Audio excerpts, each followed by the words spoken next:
Hello po sa inyong lahat mga ka-crypto. Ako po si Pinoy Crypto Trader at sa video na ito ay atin pong pag-uusapan ang tungkol sa balitang ito kay Shiba Inu kung saan ay may mailalabas na wrap na version ng Bone.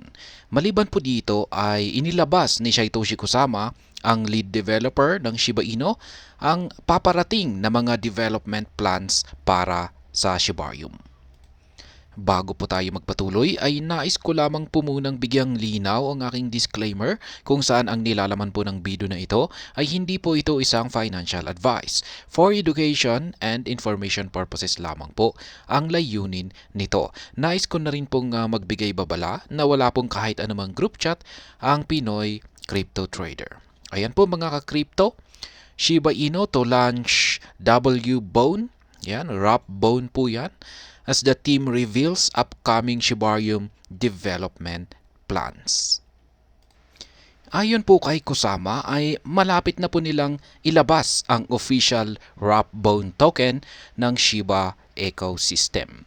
Ang W-Bone or wrap bone po na ito ay mismong ang wrap version ni Bone Shiba Swap kung saan ay ang governance token ng SHIB at ang gas token naman ng Shibarium. Sinisiguro daw po ni Kusama na wala pong problema sa development ng wrap Bone. Pagdating naman po kay Shibarium ay pinoproseso na nila ang smart contract verification nito. Ayon po kay Kusama ay malapit na rin po nilang i-renounce ang Bone contract. Sa mga hindi nakakaalam, kapag na-i-renounce ng mga developers ang contract ng Bone, ay hindi na sila makakapag-mint ng bagong Bone tokens. Marami na sa mga community members ng Shiba Inu ang humihiling sa pag-renounce ng Bone contract. At may ilang mga enthusiast na rin ang nagsasabi na ang maaring dahilan kung bakit hindi pa nalilista si Bone sa mga top exchanges ay dahil sa hindi pa nare-renounce ang contract nito. Hanggang sa hindi pa nare-renounce ang contract ni Bone ay may control pa rin dito ang mga developers kung saan ay meron silang kakayahan na dagdagan o bawasan ang supply nito.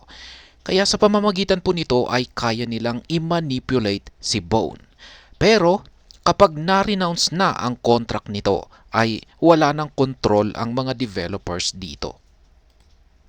Ang Shiba Swap na decentralized exchange ni Shiba Inu ay ililipat na po nila kay Shibarium.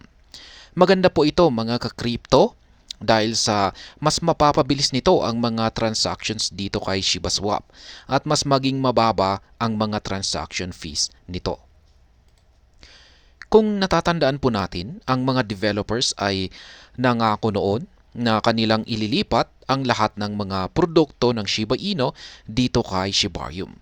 Kaya maliban kay Shiba Swap ay nandyan na rin ang Shiboshis at ang SHIB the Metaverse. Ayon po kay Kusama ay higit po nilang tututukan ang pag-build ng mga decentralized systems at pagpapakilala sa mga Shibarium projects.